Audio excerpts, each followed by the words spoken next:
Well, good afternoon, everybody.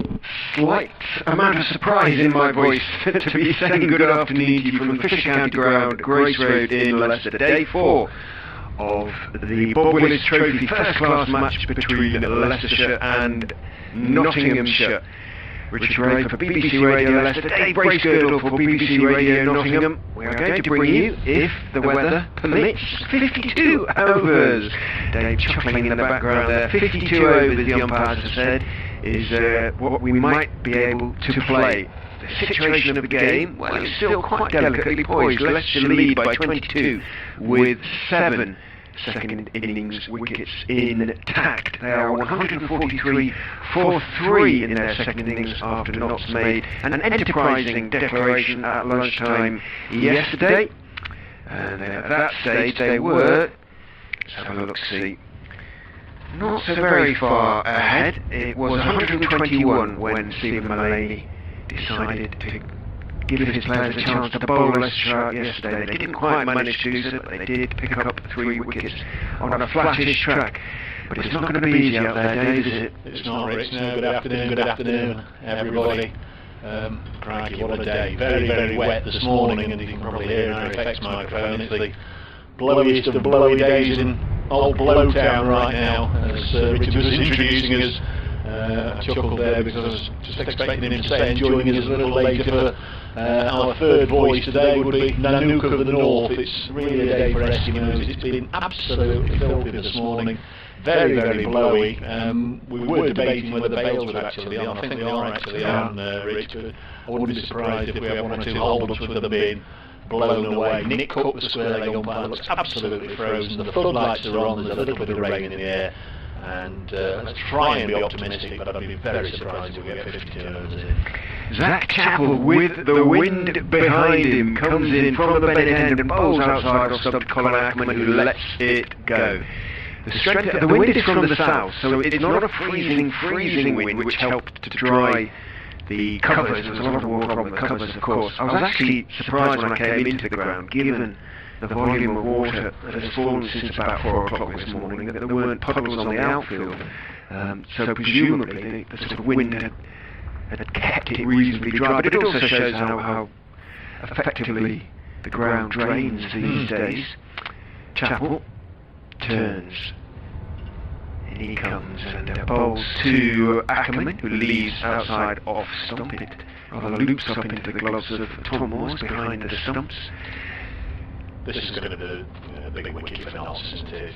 If you have to get Rhodes out, great, that'll give them a lift, but if they can get rid of Ackermann, they'll really feel that perhaps they could just do something this afternoon. Got to feel sorry, and I think it's going to be Peter Trigo for whoever bowls at this end, because it's bad enough running uphill into a gentle breeze, but I don't know, it could be 1 step forward, 2 step back when he tries to run in from this end. Into the teeth of a gale, which he had to do on the first day as well. If anything, the wind might be a little bit stronger.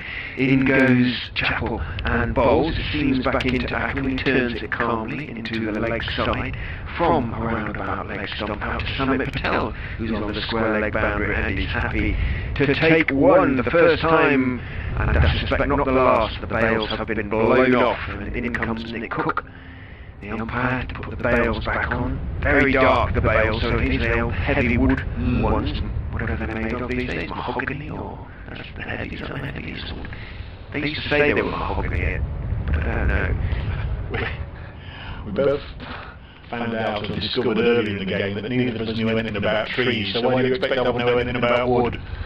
I just saw them from club days. Yeah, heavy bails. Yeah, heavy bails, but I think they were supposed to be something like mahogany. In goes Chappell, bowls to Rhodes, who's forward on off stump. Severe examination for George Rhodes last night. He faced 51 balls for his 4 not out, and he was peppered by Tom Barber in particular. And he stood up bravely. There was examination of courage as well as technique. Once or twice he flinched a little bit towards the end of the body. Was getting peppered, but he managed to survive and not go to the bails again. But I think in the end I'll have to take it off. Yeah, they don't like it up on Captain Mannering. That's really did give him a little bit of the old leg clearing thing. Chappell is in and bowls outside off stump, and it seems back in a touch, but it was quite wide and it bounced high as well. He's getting good bounce, but the pitch, which has been both lightly rolled and cut, I was going to say this morning, but of course this afternoon by the time they got the covers off, does look pretty placid. The floodlights are on at the Fisher County ground because there's obviously lots of grey cloud around, but the forecast is, well, it's just showing huge great puffs of wind at the moment. It's not saying any rain. It only sort of shows one thing, my particular app. In goes Chapel and Bowles, that seems back in as well. And on his back foot, there's well, there was a run there, but it was quite close to Samit Patel who'd come in there. He was pursuing it. Rhodes couldn't quite see the ball, and Ackermann decided it would be crazy to try and take the run just in case, but Samit, whether he sprawled or slipped as he fell there, I don't quite know. But anyway, he made it clear that he ended up on his back like an upturned woodlouse. End of the over, 144 for 3. I was thinking more like a tortoise when it's on its back. Yes. And can't get up. And normally when a player goes down, one or two teammates will just inquire, you know, are you okay or whatever, but everybody else just got on with things, and Samit suddenly decided he'd better get up. This is going to be Peter Trigo from this end. The turning point in the day, the very second from when it seemed almost certain this would be called off without a ball being bowled, to when we started to have positive thoughts, can be linked to the moment that Richard Ray said, well, that's it, I'm going to cricket today, I want to start dismantling the equipment, and he pulled all the plugs out, all the leads, all the radio broadcasting equipment we've got, took the headphones away, nicely folded them up, put them in his box, and the second he'd done that, the blue skies started to come out. Really did. Should have known better. There's some drops of rain now on our windows. It's going to be interesting for Peter Trigo. You've got to feel for him. If he can get up to deliver the ball, you certainly have no problem warming it about with the help of this wind, but it's just getting up there. That's going to be the problem. There are two slips. Ackermann is on strike on 59. There's Peter Trigo. I think off a slightly shorter run, and he came in 3 or 4 paces and then decided that he lost his stride pattern. Yes, it's definitely a much shorter run, isn't it, from Trigo? He's coming in off a Stephen Maloney sort of length rather than his normal approach. Here he comes, in and bowls, gets it on target, and just nudged up to Zach Chapel at mid-on, and there's no run. Umpire Nick Cook, hands in pockets, bareheaded. Umpire Shannon has bravely gone out there with the Panama on. Must be jammed on. Must be half the size too small. Well, if it blows away, it'll disappear. One of those cricket balls went yesterday that Trigo and Lyndon James hit. Is Trigo in again, clipped firmly to Zach Chapel. Used to play his cricket on this ground. I bet he's telling his teammates it's always like this when we play here. But it isn't though. This is an unusually wintry day. Umpires are having a chat. But he had 8 balls, and I don't think Nick Cook's happy. The full teapot on from Nick Cook. Can't see, he's saying, well, can't see. What are you saying? There isn't too much rain in the air, and they are going to keep going. It was difficult, wasn't it? All the little committee meetings that were going on between sort of 12 o'clock and 1:30 as the next ball is forced away for runs, nicely played by the Leicestershire skipper, who get a boundary indeed, the first of the 4th and final day here, running it away down to third. There was a bit of pace on that, wasn't there? There was. That he must have managed to manufacture, because I don't think there was that much pace on it from the hand of Trigo. Nick Cook's talking to Stephen Maloney, or explaining his difficulties. Tom Moore's going to stand up, understandably, to Trigo, who's, as you said, coming in off half his usual run, which isn't exactly a long run in the first place, so what, 7 or 8 paces? Any nicks to the keeper? No, he's had enough. He's had enough. Oh, he's taking the stumps out? Maybe it's because it's raining hard again now. We've had 9 balls, and Leicestershire have moved on to 148 for 3. Down comes the rain, which is real old shame here. It really is. Nobody's rushing off the field. The only rush that was done there was, look, Nick Cook, he wants to get off. He's cold, isn't he? He's left umpire Adnan. The players were just sauntering off, but Nick Cook's not at all happy in this weather, and oncomely ground staff's tractors towing the covers. Ackermann picked up 5 runs. Yeah, that was about it really. That was all that happened. Pretty much. Rhodes faced a couple of deliveries, didn't he? That might just be, without wanting to hammer the final nail in the coffin, but that might just be it, because it's started to fill in again. We did have a patch of blue sky. We're optimistic. Not to play, they haven't left the field, look. Stephen Mullaney is only just about 1 pace off the square, and the ground staff, I know, just got to pause a little bit. Well, the umpires have stopped at the bottom, and they haven't left the pitch either. They're quickly indicating the dark cloud away where the weather is coming from. Well, they're also coming back. I don't know where the batsmen are. They've got to the pitch, but they're not being actually put on. The tractor is still attached. Trigo's take his sweater off and put it over the boundary edge. Umpires have in out, they're doing the okey-dokey at the moment. Nick Cook doesn't fancy it at all, does he? Not out there. We've got Stephen Mullaney and the Nottinghamshire team out there. The rain continues to splatter against our commentary box, but no, Nick Cook saying, get off. It's rain stop play. He's saying bring the covers on. Yeah, he doesn't think it's fit. Chappell's putting them back out there. Well, you better put them back down. Yeah, the umpires have just said, exactly. Chappell. Yeah. That's an indication that the umpires are off, though. Yeah. And Nick Cook waved the covers on. The ground staff tried to put them on, but Zach Chappell put the stumps in. Yeah, it's not fit to But play. it is raining quite hard. It's either fit to play or it's not fit to play, and the umpires have the casting vote of it. They've got the decision to make, and they've made it. And Notts players, Stephen Mullaney, Samit Patel, Zach Chappell, Tom Moores. It's being blown everywhere. Seba Mead, they are literally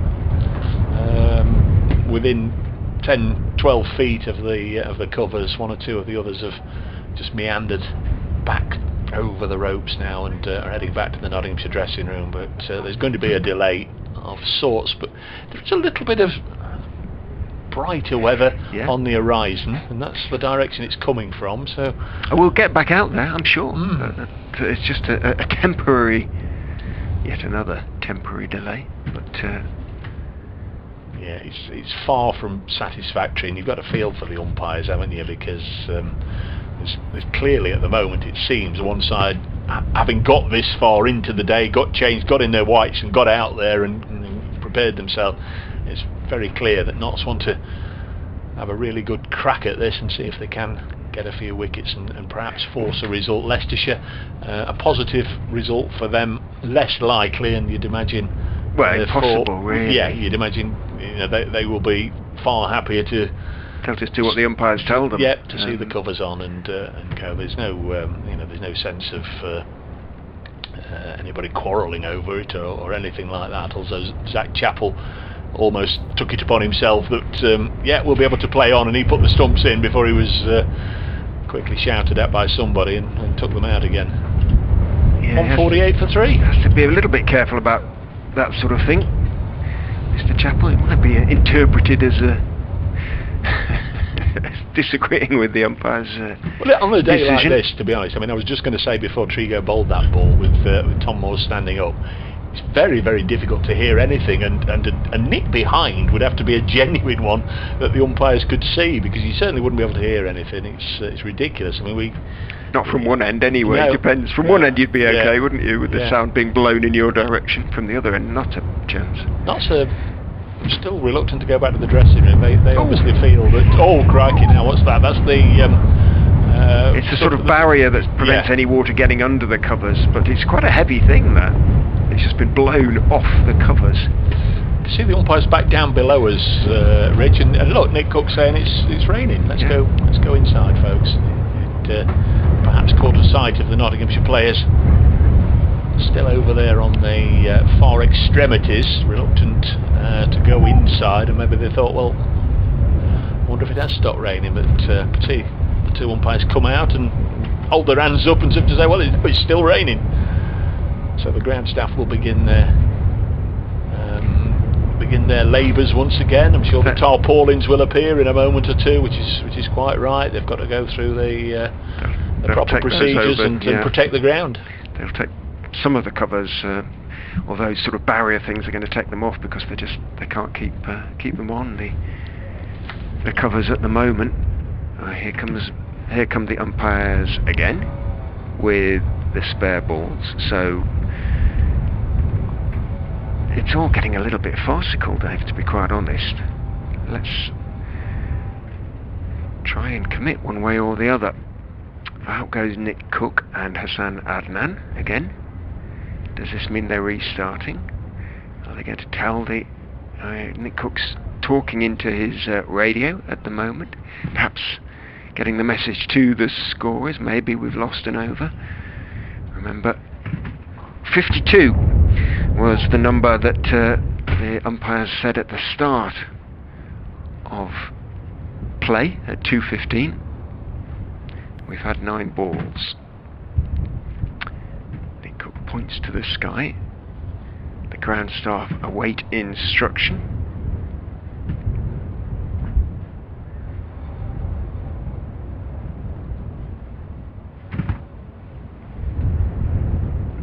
The sun comes back out briefly. Nottinghamshire did not actually leave the field. They're standing in a group making a point, I guess, at the far end of the ground, about 40 yards away from the pitch. Nick Cook continues to talk. Nick Cook, the umpire, continues to talk into his walkie-talkie. The 2 Leicestershire batsmen are ready to go. They're waiting on the edge of the boundary, awaiting instruction. But it really is blowing very, very strongly indeed. It's Storm Francis, we're told. The covers are being pushed off again.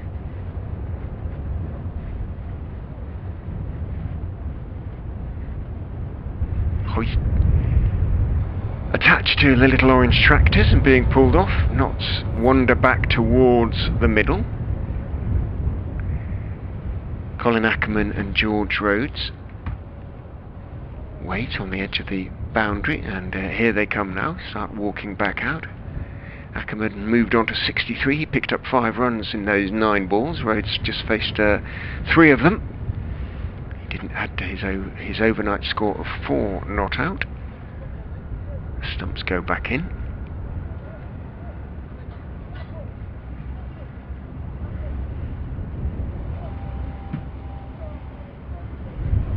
But it is all a little bit Fred Carno's circus out there at the moment. Nobody looks entirely sure what they're doing. Ackermann does. He's sort of striding out into the middle, registering determination in every inch.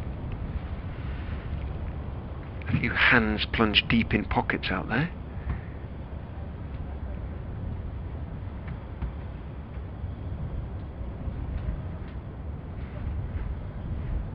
Knots return to their fielding positions.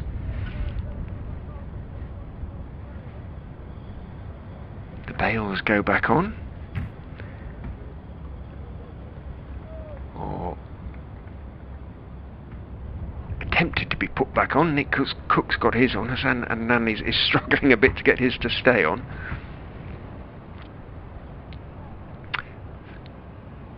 Three balls bowled by Peter Trigo from the pavilion end, so he's got 3 balls of his 13th over to bowl to complete it, and we are ready to go again.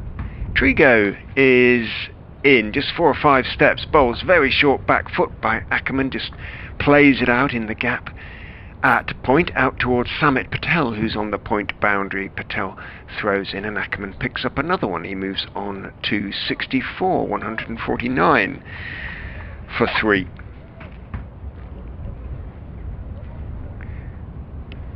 The electronic scoreboard, yes, it's ticked over. I thought it had been blown into immobility. Hasn't quite. In goes Trigo. 1, 2, 3, 4 strides and bowls to Rhodes, who is forward to deliver it on middle stump, pushing it out to Chapel at mid-on, and there's no run. 2 slips for Trigo, short extra cover. They are the close catchers as Trigo is in and bowls. That one just swings in a little bit. Rhodes plays it calmly enough. Didn't get to the pitch of the ball, but on the front foot nonetheless. So Trigo has managed to complete his 13th over. 5 runs from it, 1 for 39. His figures at the moment. Leicestershire 1 for 9 for 3. Their lead is now 28, with 7 second innings wickets still in hand. Zach Chapel will continue from the Bennett end. I think BBC Radio Leicester's usually do an update at just after 1:30, but they may have forgotten.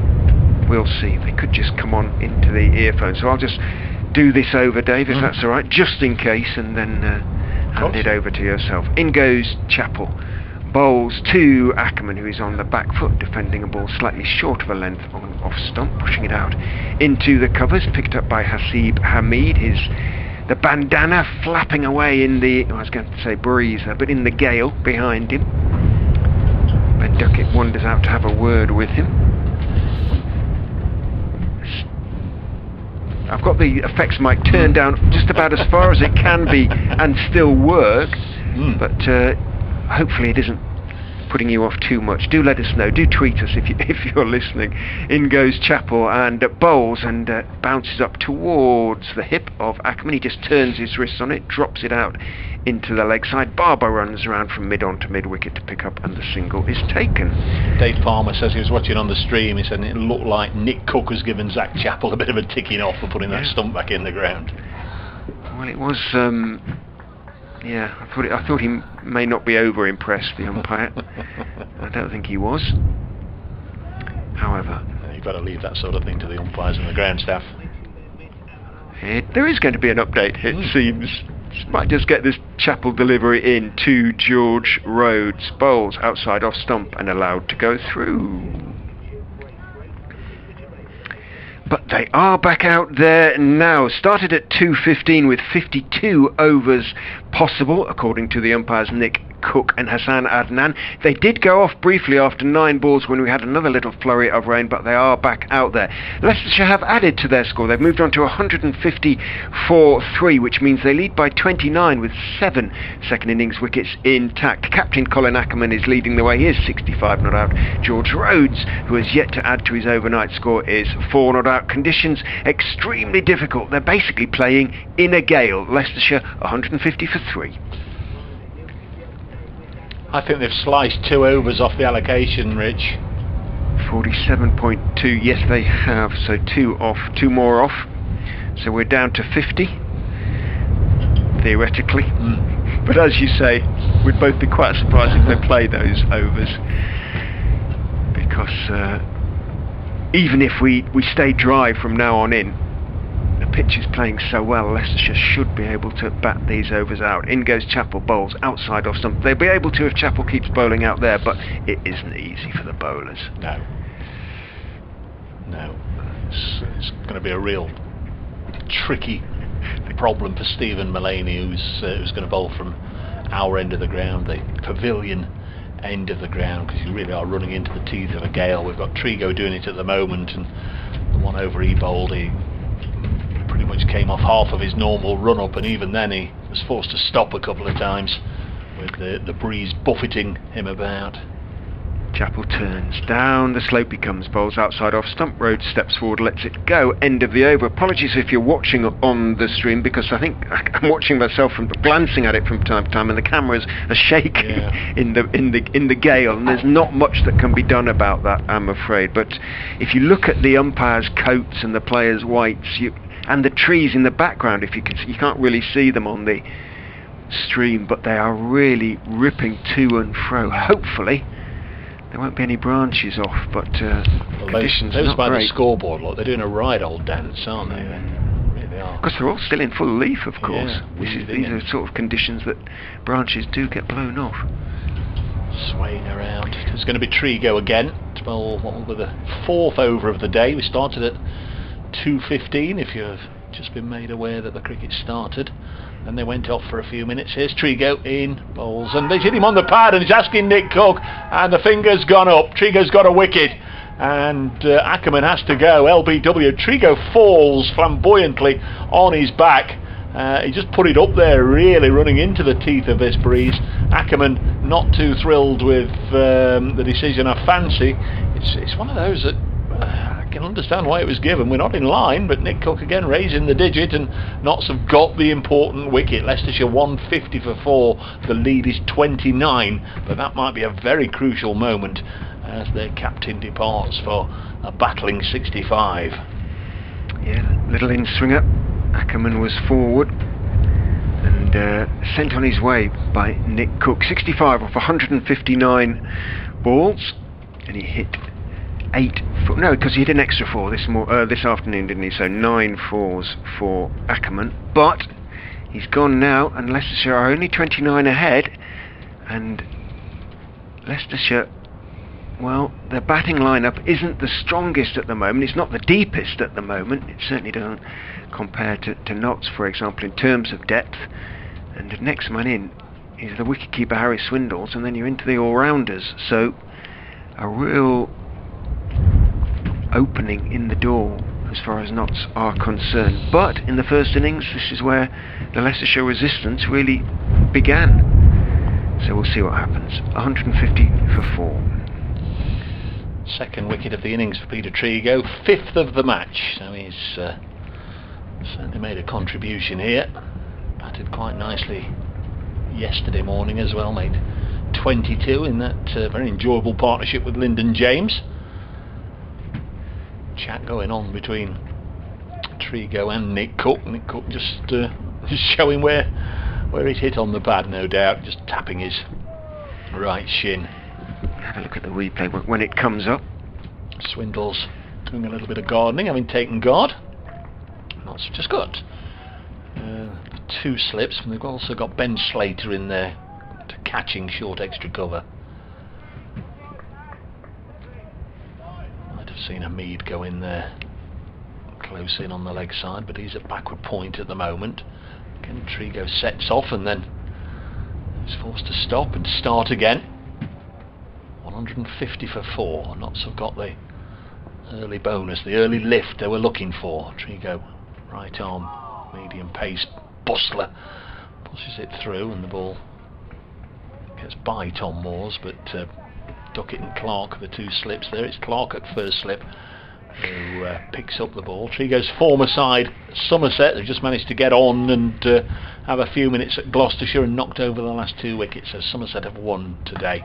Just clipped away on the leg side. It hit his back leg. Ackermann didn't hit the front pad, it hit the back pad. So it's looked pretty out.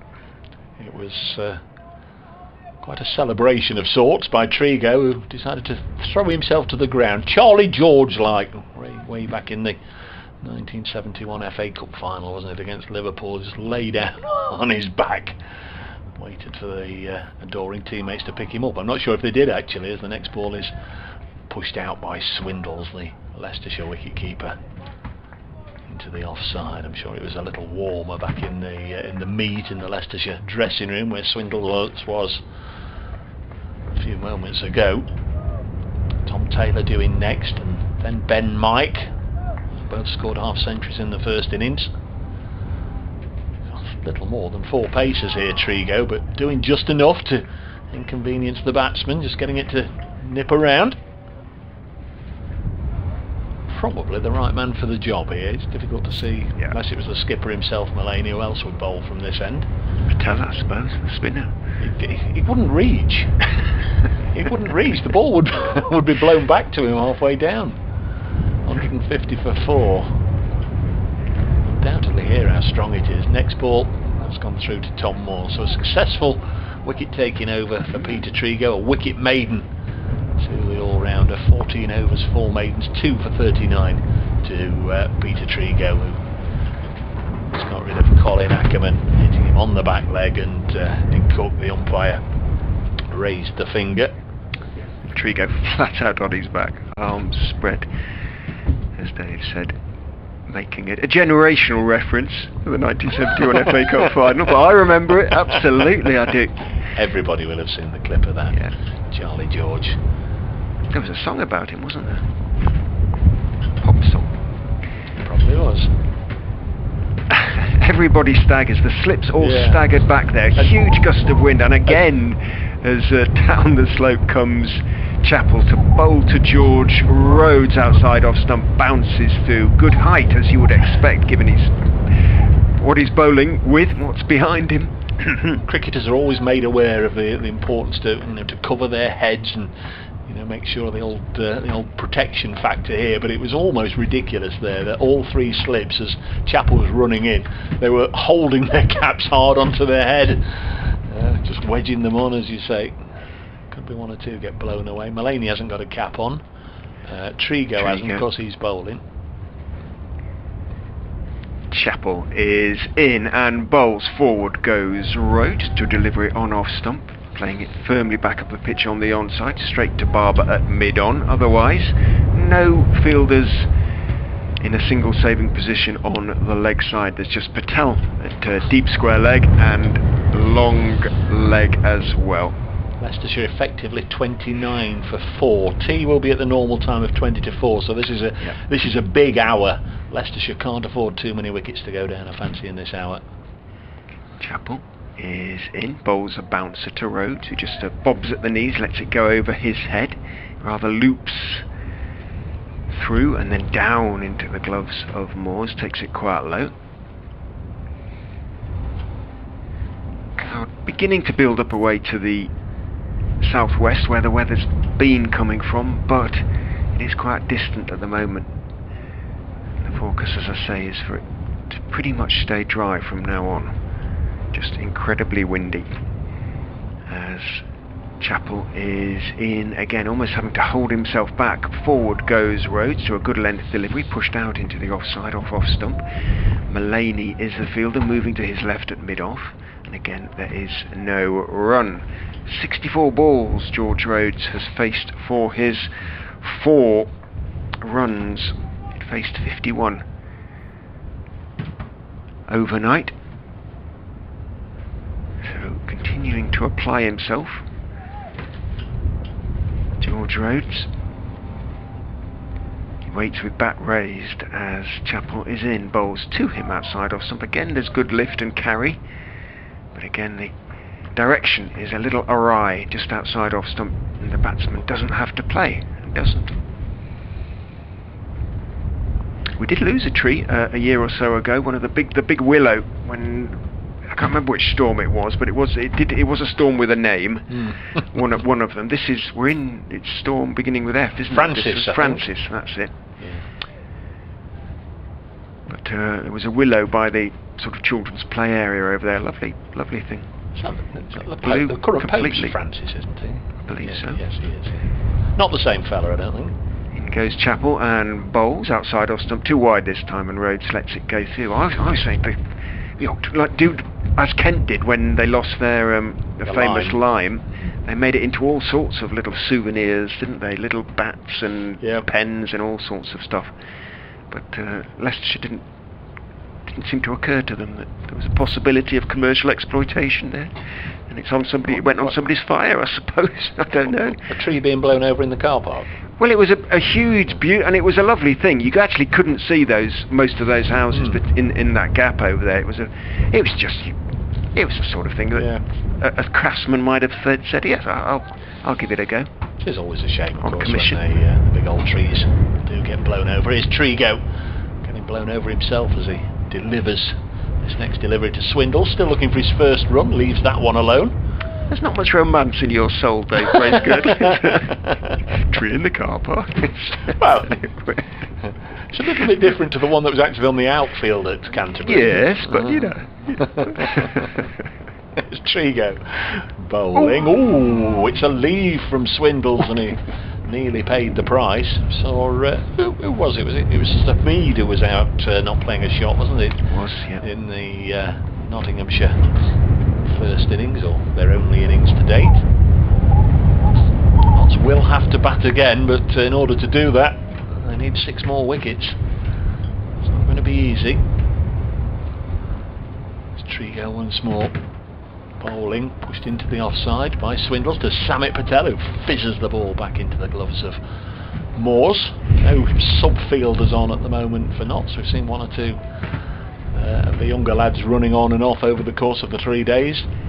Liam Patterson-White's here. I saw him out there engaged in the warm-ups. Trigo bowls again wide of the off-stump through to Moores.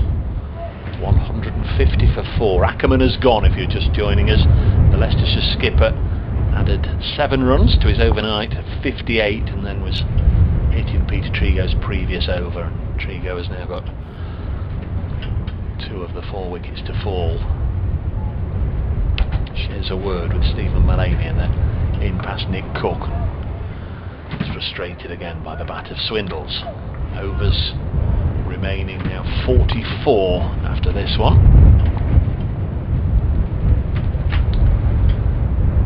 This is day 16, of course, of the Bob Willis Trophy, the final day of the 4th round of matches. Then there'll be a little break whilst the Vitality Blast starts on Thursday.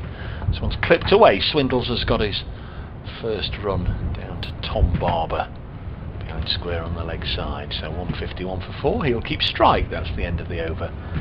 15 overs now to Trigo. 2 for 40. Swindells has 1. Rhodes is on 4. Leicestershire's lead is around even 30. So there'll be just 4 more days, or 1 match if you like, left of the Bob Willis Trophy qualifying rounds. That's in early September, I think 6th of September, is it? 5th or 6th of September. Yeah. Notts play Durham at Trembridge.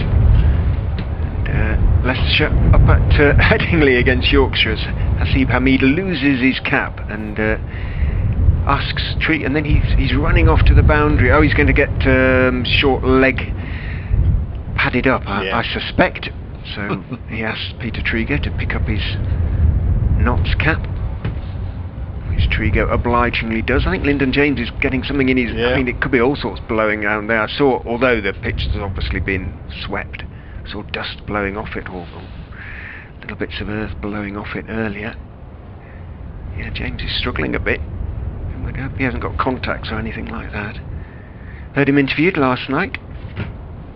Pleased he was to have made an impact, talking about that 6 that disappeared over Milligan Road and onto the roof. We subsequently discovered 1 went onto the roof, was that Trigo's, and 1 went over the roof, which I suspect was James's. Yeah, both bouncing either on the path or on the road outside the ground, certainly on the concrete. That's why they had a bit of elevation. There have been a number of results today, as you'll understand, or perhaps have heard. Derbyshire Durham called off at Chesterley Street as a draw.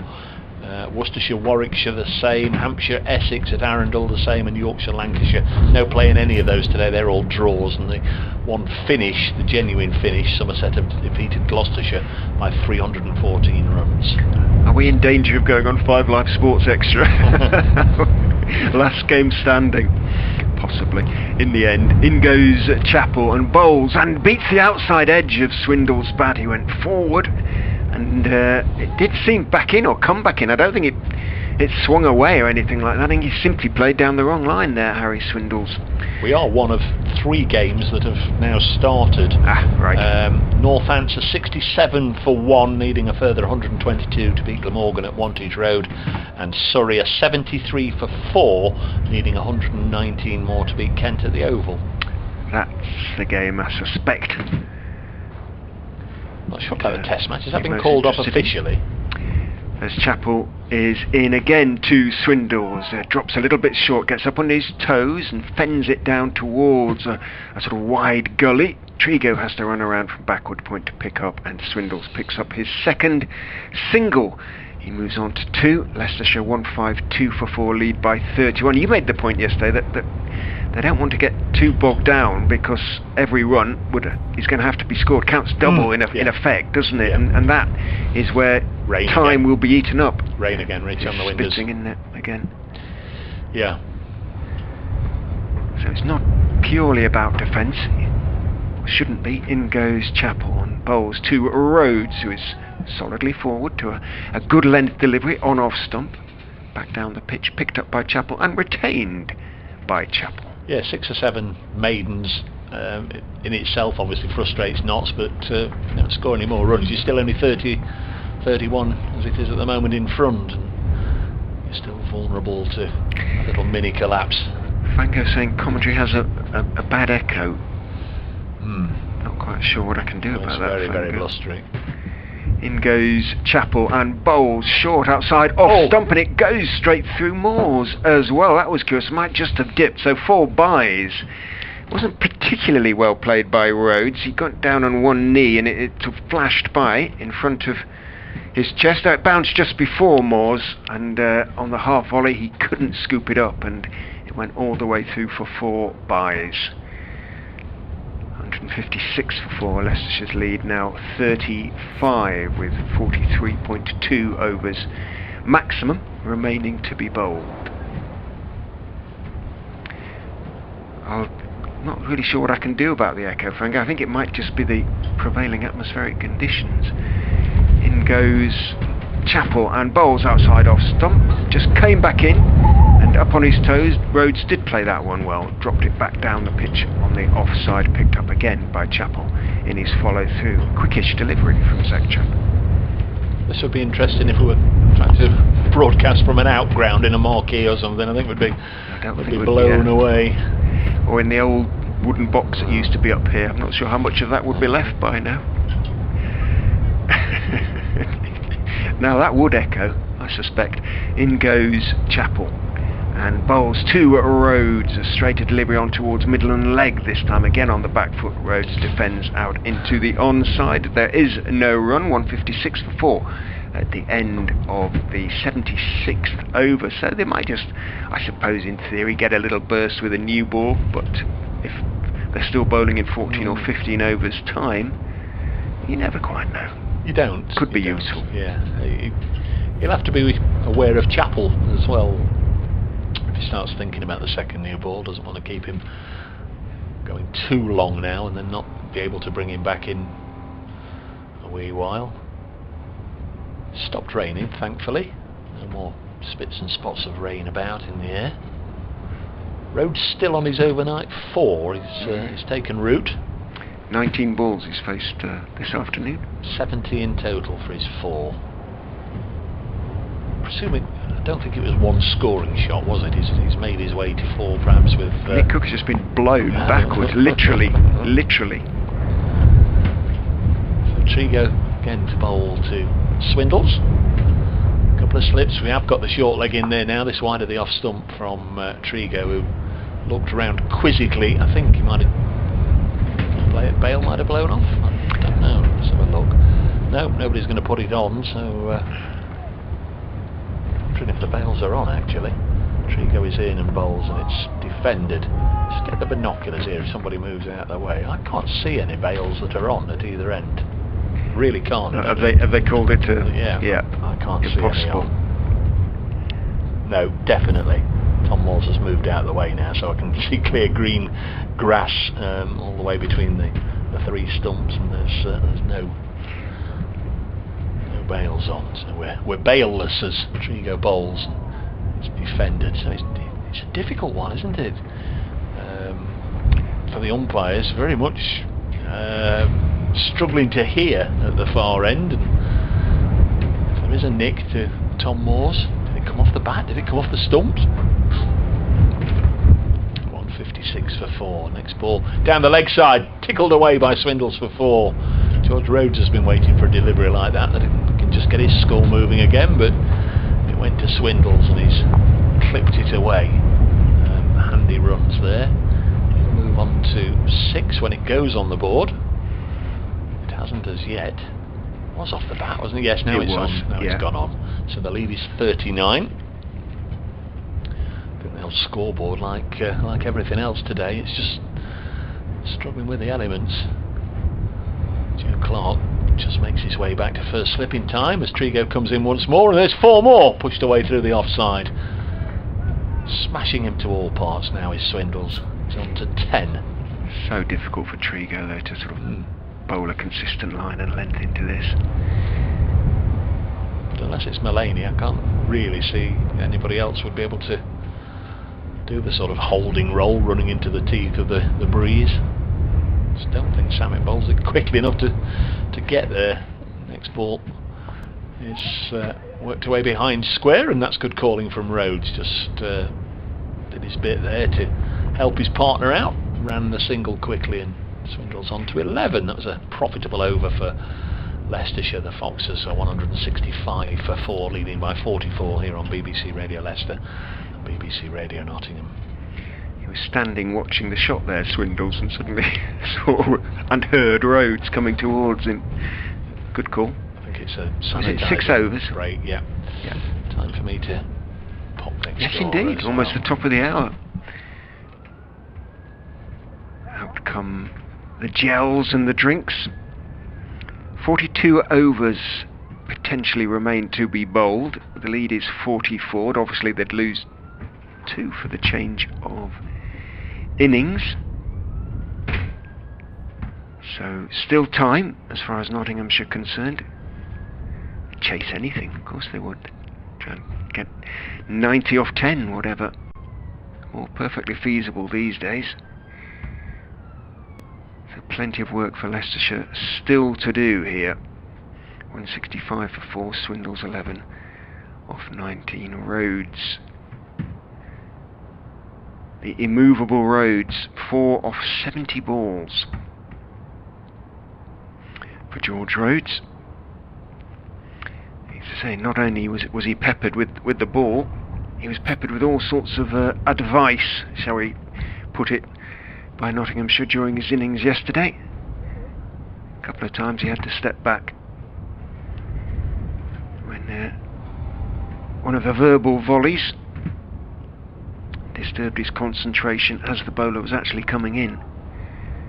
But he came through it all, and he's still there now, leaning on his bat, watching as Harry Swindells prepares to face his former teammate Zach Chappell. 3 slips behind Swindells as Chappell is in and bowls to him on off stump, and Swindells right behind it on the back foot, pushing it back down the pitch to Chappell. Small man Harry Swindells compared to Chappell, certainly it must be the best part of a foot in it. I think he's about 5'5", 5'6". Chappell probably 6'4", maybe 6'3", something like that. But tall, that's for sure. In he goes and bowls to Swindells, very wide outside off stump, and he raises his eyes to the heavens in self-admonition there, Zach Chappell. Swindells wanders off towards square leg. Samit Patel tries a few looseners, so I think he may be going to come on and replace Peter Trigo. He's done his job. He's managed to dismiss Leicestershire's best batsman, Colin Ackermann. 65 for the South African. His 4th half-century of the competition so far. In goes Chappell, bowls to Swindells, who's playing slightly across his line as it comes back in towards him from off-stump towards middle. Off the front foot he pushes it out to mid-on, picked up there by Tom Barber, the left arm quick. And there's no run. Sunshine now, which means that the drops of rain left on our commentary box window have all dried up nicely. Floodlights on. Despite the bright sunshine, they haven't switched them off now, of course, having put them on. A lot of dark cloud away to the south, but at the moment, staying out there as Chappell is in and bowls a bouncer to Swindells, who just stands up and leans back, lets it go through outside off stump, plays it well. There's no run. Joe Clark at first slip, Ben Duckett at second, Lyndon James at third, the close catches. Patel has come into a fairly conventional mid-wicket.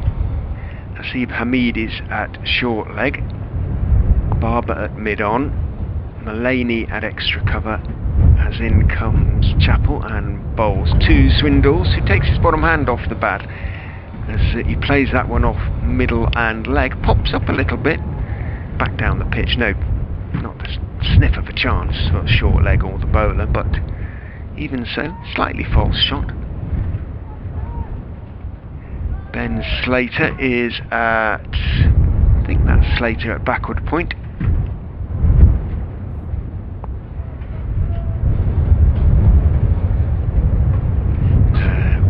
Possibly down at long leg. In goes Chapel and bowls, and that one's in the air for a few feet as well, as it's pushed out towards backward point, and the fielder there, I think it's a 12th man, 22 on his back. I'll have to wait for Dave Bracegirdle to come back and tell me. End of the over. Swindells has 11, Rhodes has 4, 165 for 4, the lead is 44. 41 overs remain. As Dave mentioned, tea is set in stone at 22-4 on the final day. And it is going to be Samit Patel from the pavilion end. So Trigo, even the mighty Trigo's had to admit defeat, as Patel goes in and bowls, tosses it up, it's driven hard down into the ground, bounces straight back to him. Here comes the update for BBC Radio Leicester.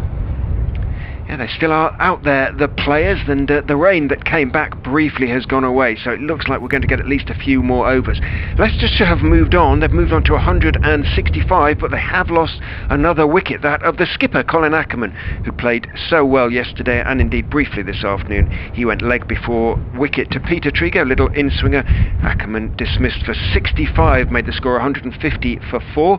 George Rhodes is still there, though he's been there for such a long time now, 70 balls he's faced for just 4 runs. Harry Swindells has joined him. He's on 11 of 25. The Foxes lead then by 44 with 6 second innings wickets in hand. Back with you online. An appeal turned down from Samit Patel there. 4 leg before, goes back and tries to turn a leg side delivery. George Rhodes into the leg side, comes off the pad and trickles out to Barber, who's at backward square, and there is no run. The board's not working, it's stuck on Trigo. Yeah, frozen solid, or blown solid. In goes Patel, tosses one up, goes down the leg side, however overcompensating for the breeze perhaps. Rhodes could have tried to clip it away, didn't bother doing so. Moore stopped it with his pads, no run. Patel in again, that's a better delivery, a bit straighter anyway, and forward went Rhodes. No turn for Samit Patel, pushed out down the pitch on the onside, picked up by Joe Clark. End of the over, 165 for 4. I think it was a maiden over. Yes, it was. It's going to need a bit of a reboot, isn't it? Switch it off and on again. Yeah. The lead remains 44, and I think now 40 overs. Yeah. Trigo's coming back on. Liam Patterson-White was the sub-fielder, number 22. Patterson-White. Thank you. Make a note of that. He wasn't in the squad originally, was he? No. Just wonder if that was just a one holding over from Samit Patel, because Trigo's come back on the field without his cap. It'll be interesting to see if he resumes. Barber's starting to stretch a bit, but he likes to stretch for quite a long time before he comes on, doesn't he? Having seen a little bit of Tom Barber this season, I think he does that regularly to drop hints. As Chapel bowls, hit away on the offside by Swindells for 4 runs. Lovely shot through extra cover, and the Leicestershire wicket-keeper batsman here has come out looking in fine fettle. He's on to 15. The lead is 48, and it's 169 for 4, or at least it will be when the scoreboard catches up. The one away to our left is back up to he's up and running. Nice looking shot indeed. Chapel started to chase it himself there, didn't he? Yeah. In fact, the individual scores aren't working on the way. No, he's moving it over. Might be flicking in the breeze a bit. Yeah. It's a nice shot, that. Chapel striving to get it up there, nice and full. And Swindells pushes this next ball to the offside, fielded by Mullany, the Notts captain. So interesting to see if that was just a fill-in over from Samit Patel and they go back to Trigo, who popped off the field, or if Samit's in for a little bit of a go echo from this end. Apparently the echo has ceased, so I don't think we did anything particularly. I fiddled with a couple of knobs. Sack Chapel in once more, nice and full, and clipped up to Barber at mid-on. A nice stop from the big Dorset man. I struggle to say Dorset without a ridiculous accent. Mike Jelfs, are you covering the match on Wednesday between Leicestershire and Pakistan? There isn't a match, Mike, between Leicestershire and Pakistan, although it's showing on an awful lot of the fixture lists. It was originally planned, but it is not happening, I'm told, by the club. 169 for 4 as Chapel comes in once more and pulled away. Now this has gone up in the air, it's going to be safe, and it will go one bounce for 4. He top edged it high over the slip cordon and down to the long stop boundary. Effectively both Duckett and Clark were trying to both run and look skywards at the same time, but the ball was always destined to reach them to the ropes. Just one bounce and it goes away for 4, and Swindells now on to 19. And I did say it was no point just staying there blocking without adding to the score, and Swindells has come out. He's playing the shots and Rhodes is doing the blocking at the other end. They're making a fine combination at the moment. The wind almost took that for 6. Yeah. Yeah. The lead is 52. This one getting away from knots with every boundary that comes. You fancy as Chapel is in and bowls, and there's more runs. Nicely played into the offside. Trigo's after it. A stiff looking Peter Trigo. Running again.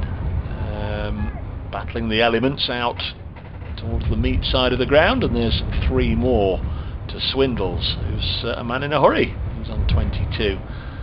Leicestershire 176 for 4, a lead of 55. Chapel kicks at the ground in irritation.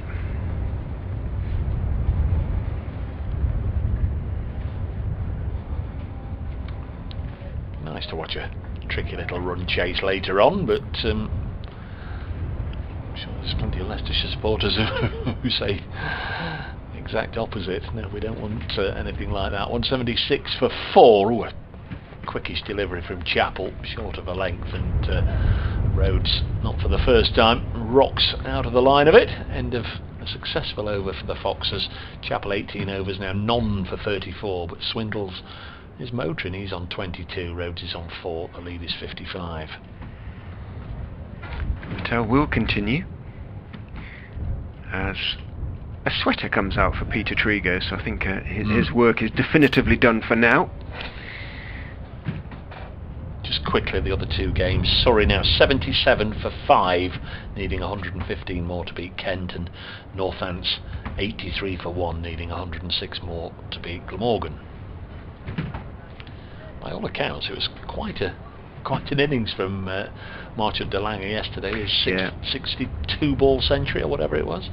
Patel is in, tosses that one up, and almost on the full is defended away by Harry Swindells off middle stump, and there's no run. As I say, Leicestershire know all about de Lange's big hitting. As Patel is in again. Forward goes Swindells again, just pushing it into the leg side, but it was a bit inside edgy, and there is a short leg. It was well in front of him, or well to his left, as Hasib Hamid looks towards Swindells' back. A chance for him to get across, but as I say, a little bit inside edgy. In goes Patel, bowls, and that one stays a fraction low, but he plays it off the pitch and plays it off the back foot. Swindells back down the pitch to Patel. He's into his 13th over now, 1 for 11.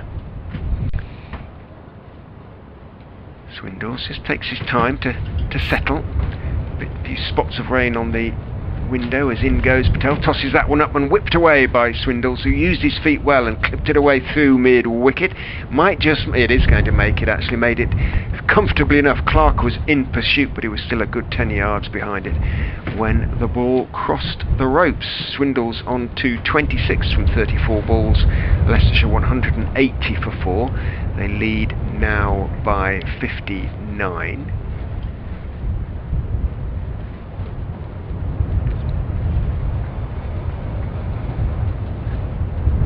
Rhodes still on 4 of 77 balls. Swindells looks around him, no change to the field. Patel starts. Swindells was ready, but I think, oh, great big gust of wind blows a huge amount of dust out of one of the footholds somewhere, and can barely stand.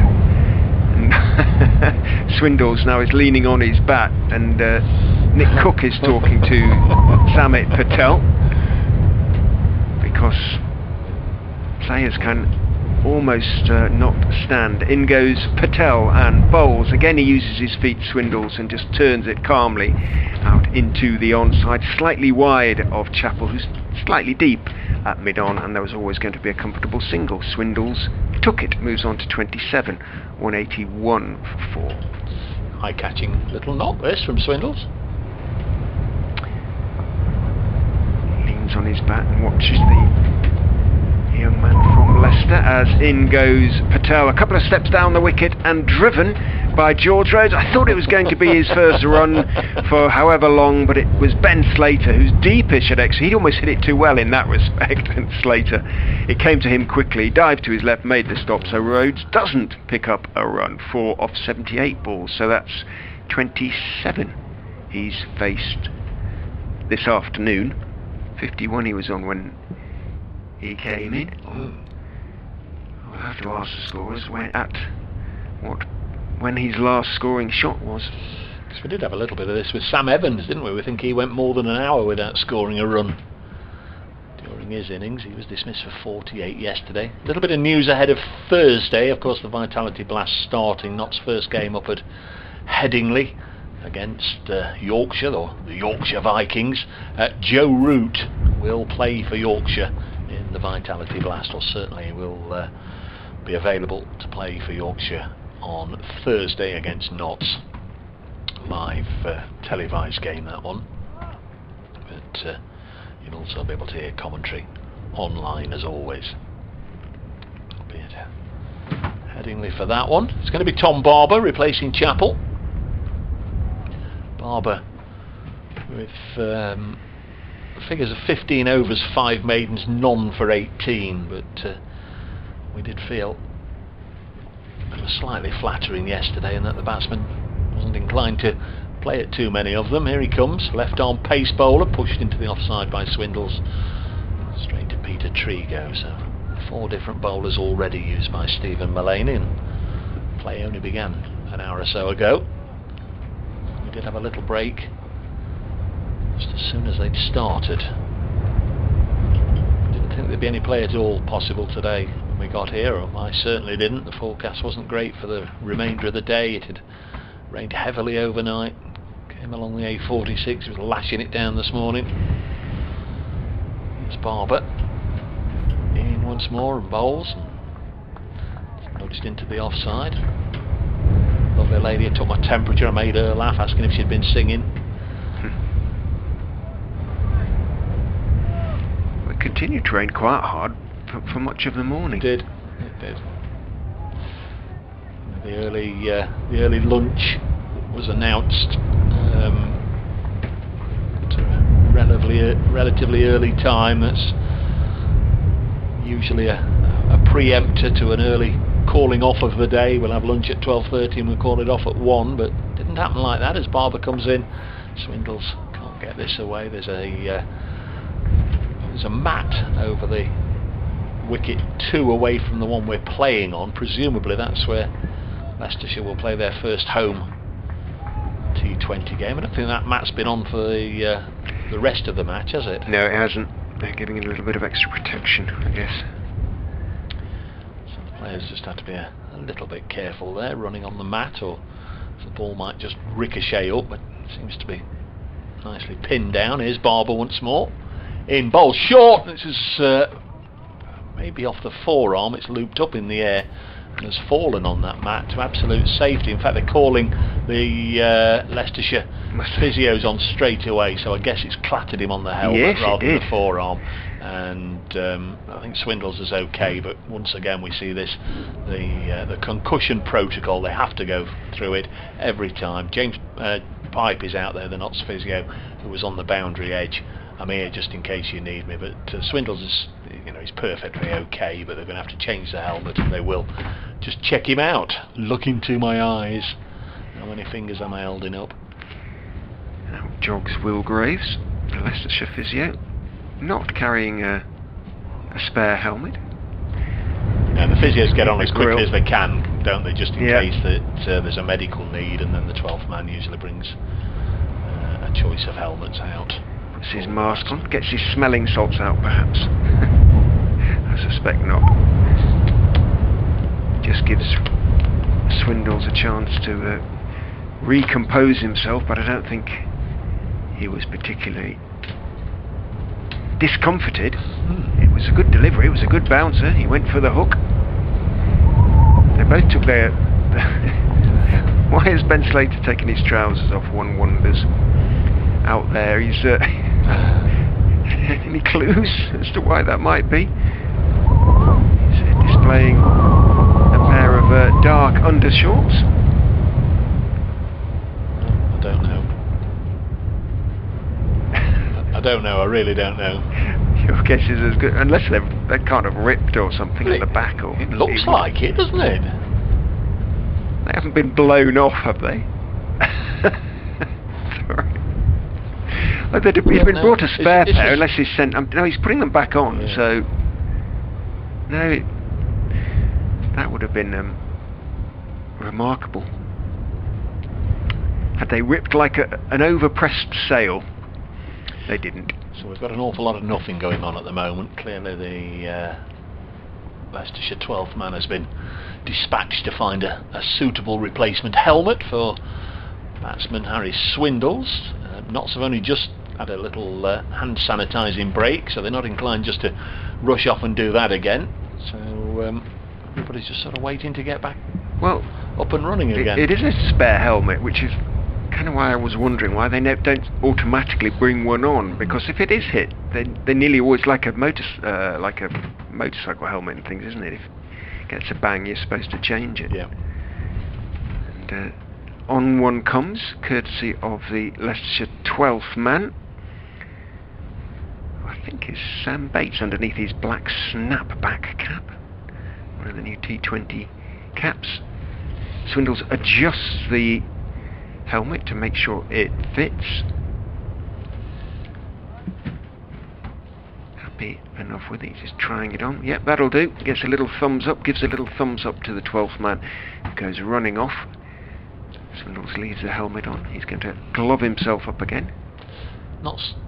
Aren't quite there yet, but they need a wicket or two shortly, you fancy, otherwise it's going to be beyond them. The lead is now 60 for 37 overs remaining. Obviously it's going to take a wee while to get these 6 wickets, and lose 2 probably for the change of innings as well. I was saying when Leicester get 150 with 12 overs to go, and yeah. it's it's out of reach. But anything sort of 10, 12 and over, sort of from the last 10, they'd have a go. They'd have a go, nothing to lose, but especially with T20 not far away, and as you say, nothing to lose really. They're not going to be promoted. They're not going to win the group. They're not going to be relegated out of the group. So if there is a chance of a little dart later in the day, but right now their problem is taking wickets, and it doesn't in truth look any easier to do that than it did at any time yesterday.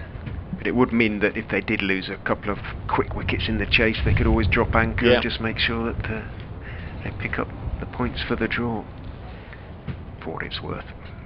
They need the wickets. They need a couple in quick succession just to sort of reinvigorate them.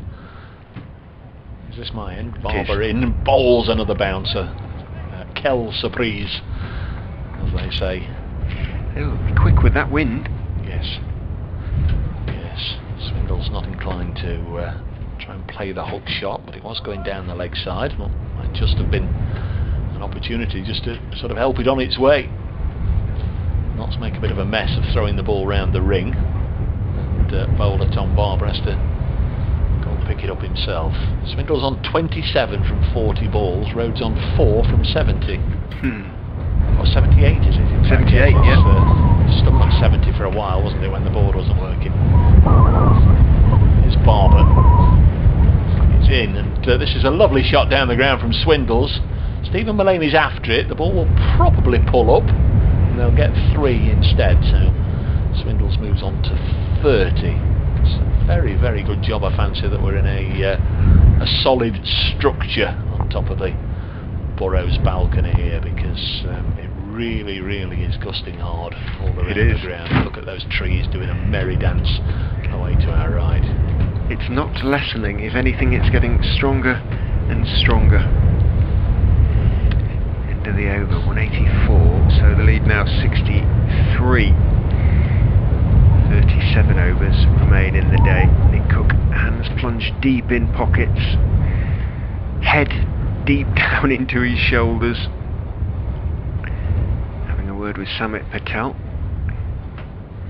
We're going to have two short legs. The helmet is being left at short leg. Oh yeah, we are going to have a short. Ben Slater's going to go in at short leg now, so he's having to put the pads on down at long leg. So why Hamid has decided, he's helmeted up still with the pads on, so looks like bit of rain again in the air. Yeah, it is dark, but it will be temporary. Whether it might mean an early tee, umpires coming together. Let's see what happens.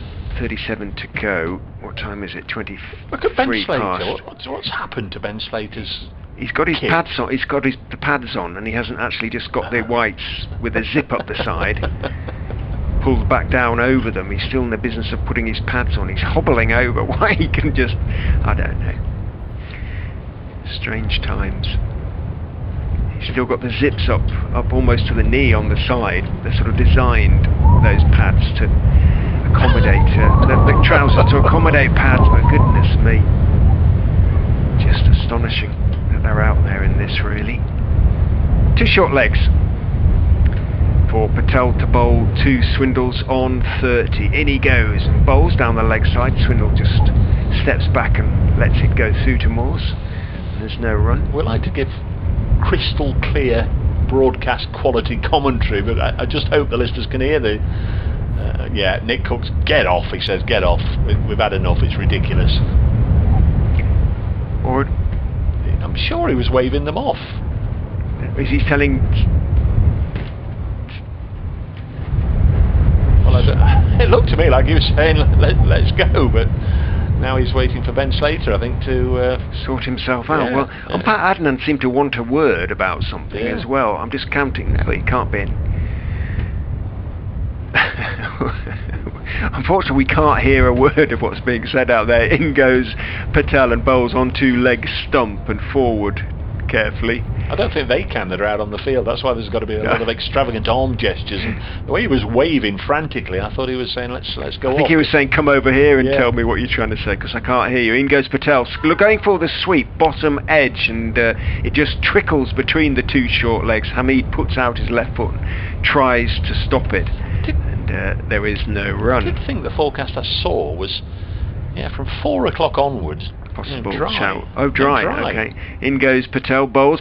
Couple of steps down the wicket, clipped towards mid-wicket by Swindells, and he is going to pick up a single as Clark dived to his left, got a good hand to it, slowed it down and pushed it towards Chappell, who completed the fielding at mid-on, but Swindells even able to pick up a single, moves on to 31, 185 for 4. 4 and 5 o'clock, dry. Well, I suppose. In goes Patel, bowls, turned by Rhodes, and he has got a run, goodness me, as he turns it to Barber, who hurls the ball at the stumps, and one or two hands started to go into the air. Had he hit them, it would have required a decision of umpire Hassan Adnan. He didn't, so Swindells survives, and Rhodes, at long last, after 28 deliveries this afternoon, moves from 4 to 5. Does a stump have to come out, and with no bails on? Good question. I guess not. Would we guess that no if it hit them? In goes Patel, bowls, and just looking to turn it down the leg side. Rhodes calls for the single. I think it just came off the pad. Let's see if there's it did just come off the pad. And Nick Cook raises his left knee, leg by taken, which means that Rhodes will lose a strike because it's the end of the over. Swindells will have strike. 187 for 4. The lead 66, 36 remain, 34 change of over if they had all fallen 6 wickets to 4.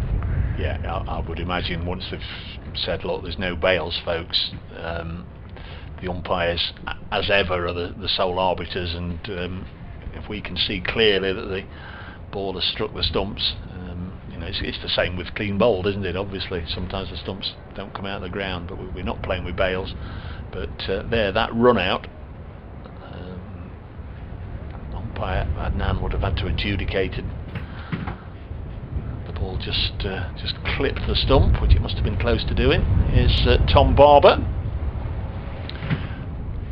Tea in about 12 minutes, 13 minutes time, something like that, at 20 to 4.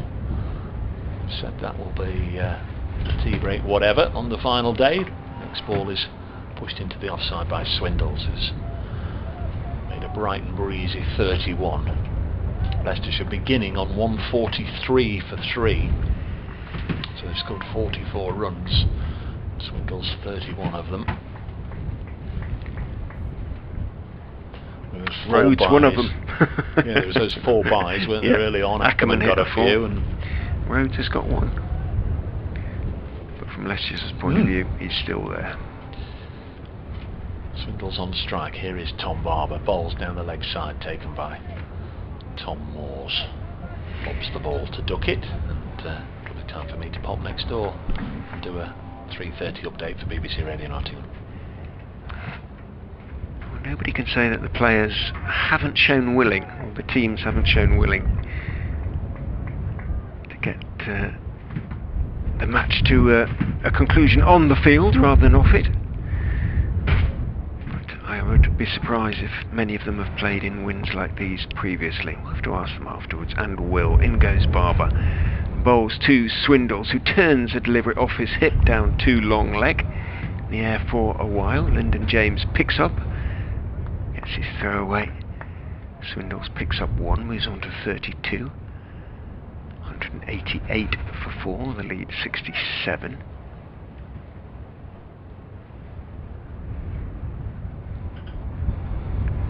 Chappell runs in from 3rd man. 2 leg slip is my guess, but let's see what happens. Duckett is at 2nd slip. There isn't a 1st slip, he's standing quite wide. Now he's being sent to by Mullaney. Moment we're talking about square leg. Patel is deep backwards square, not quite behind him precisely, but not far off. In goes Barber. Bowls to Rhodes, who does pull, and pulls effectively as well for 4.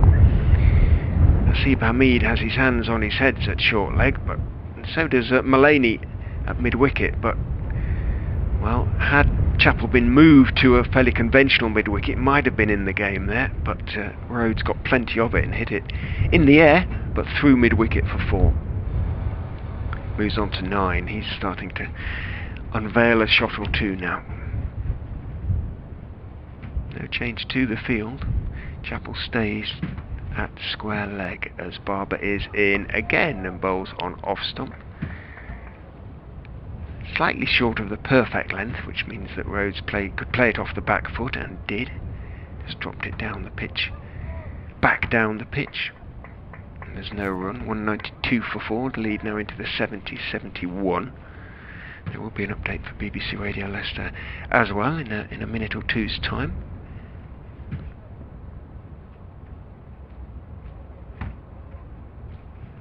Barber turns, coming to the end of his 17th over of the innings. Bowls to Rhodes, a bouncer down the leg side, can't get there, the leaping Moores, and that will be 4 wides, in fact, not byes. 4 wides, so he's going to have to bowl another delivery. 192 for 4 becomes 197 for 4. 5, of course, for the wides, so the lead goes up to 76. Came together with a score on 150 when Colin Ackermann went leg before wicket to Peter Trigo. There was a distinct sniff there for Nottinghamshire. Possibilities, getting rid of Leicestershire's primary batsman.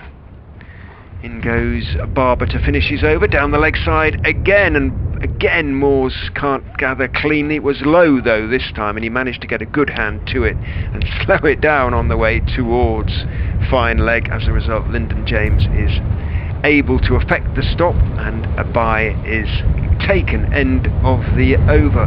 198 for 4. The lead now 77, and we have 8 minutes, possibly 3 overs until tea. Steering on the BBC Radio Nottingham News that Storm Francis whipping up a real old storm, literally, through Nottinghamshire, 70-mile-an-hour winds. Goodness. Update for BBC Radio Leicester. And the Foxes are battling their way towards a draw. They did lose the captain, Colin Ackermann, quite soon after the restart. He went for 65, made them 150 for 4. At that stage, the lead only 29, but it's been extended to 77 because Leicestershire are now 198 for 4. Courtesy mainly of Harry Swindells, who's hit 32 not out off 49 balls. George Rhodes has been there for ever such a long time. He's on 9 off 82 balls, but doing a good job for his side. A couple of overs now until tea. If they can get through without losing another wicket, the Foxes will be confident of saving the game. They're 198 for 4. Here's Sami Patel bowling. Previous delivery saw Rhodes charging at him and struck on the pad. The ball ran away just behind the wicket. They couldn't take a single. Here's Patel in once more. This one is clipped to mid-wicket. There's Joe Clark fielding. He's been in the slip cordon so far for today, but Clark now having a little bit of a lollop about in the outfield. Patel as ever running between umpire and stumps as he goes round the wicket to the right-hander, short of a length, and cut out into the offside, out to Barber, who will javelin the ball from deep into the gloves of Moores. Leicestershire knocking on the door of 200 now, 199 for 4, leading by 78. Patel looks to hurry through another over, but has been made to wait here by Swindells, who's on 32. Pushes defensively at this next delivery. Patel, his 15th over, figures of 1 for 19.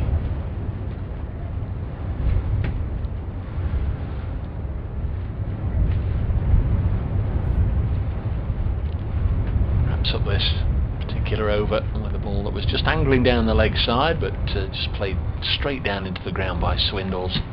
And another over slips by, not only, what's that we've had now, 86, 87 in the innings? Oh, 85, so they're 5 overs away. Won't come before tea, but can have a little dart, I guess, with a second near ball. Absolutely. Straight afterwards, if they so choose. That's maybe why we haven't seen Chappell or Trigo for a while. Oh, we might see a bit of James as well. But bit of James, bit of Mullaney perhaps, but you can only bowl one at a time, can't you? Barber was a little wild and woolly in the last over. 1 for 19 from 15 though, as he comes in and bowls very full, thick inside part of the bat for George Rhodes, squirts out rather towards mid-wicket. I beg your pardon, those are Patel's figures, none for 31 from 17.1 for Tom Barber. Yeah, those 5 wides hurt his figures a little bit. Barber, he was always he'd always bowled more overs than he had conceded runs up until that point, but it's a very expensive last over.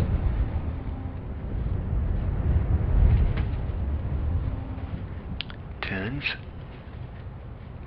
over the wicket and bowls to Rhodes, who turns him off his hip, down to Lyndon James at long leg, takes the single, brings up the 200 for Leicestershire, which means that the lead, for those good at maths, is 79, 121. Nottinghamshire led by on first innings. 6 second innings wickets yet to fall. Looks around him, Harry Swindells, who's played a lively and entertaining little knock, 32 or 51 balls, as he awaits the arrival of Barber, who bowls outside off stump, hit in the air, didn't get that at all. It was almost on the splice, but fortunately for him, it went into the covers, and there wasn't a cover, just Slater at sort of wide mid-off position, and Trigo, who's at point, in front of point, but it was a big old gap. They want him to drive there, and it nearly came off. As far as Nottinghamshire were concerned, he got just enough of the ball, picks up a couple, moves on to 34. Were this the last round of matches, the final of the Bob Willis Trophy at Lords would be between Somerset and Derbyshire right now. Barber is in again to Swindells, who defends back down the pitch on the onside. Somerset lead the central group on 76 points. They've got more than anybody else in the country. Derbyshire top of the north group on 71 points, and Essex top of the south group on 70. So as I say, it would be Somerset versus Derbyshire right now. So that would be a little bit of a kink, I guess, in most people's predictions. Derbyshire top of the north group, Yorkshire second, 5 points behind them, and they meet each other in the last game. Barber in, bowls turned off the hip as it bounces up by Swindells, down 2 final leg, not taken at the first attempt by James, grabbed it at the second, got his throw away. You can only tip your hat to our East Midlands neighbours, can't you? Of course they don't, do they? Derbyshire and Yorkshire have already met. So Notts played Durham in the last game. Leicestershire play Yorkshire. We play Yorkshire. And Lancashire play Derbyshire, that's right. A hat has been lost by Joe Clark, and he's not in... Oh, he is going to... No, they aren't going to chase it. Ben Duckett started, but the hat's gone. We've all done that, trying to chase a £5 note down the street, and the second you get within grabbing distance of it, it blows a little further. Clark's a little concerned here. Can't go too far, Joe. It'll stop by the boundary boards down here below us eventually, but he's given up on it. They do have time to go and get it, but he's... What's happening now?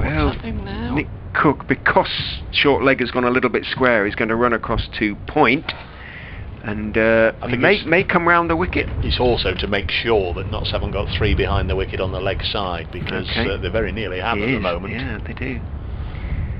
Hasib Hamid needs to keep his right foot on the right side of the crease at short leg. In goes Barber and bowls. Almost got that one through on off stump, but Rhodes down very late on it. It was a good length ball on off stump, and it was quick, and Rhodes was playing it off the back foot, which was a risk, but he just got down on it in time. End of the over, 203 for 4, the lead 82. One more over before tea, we shall see.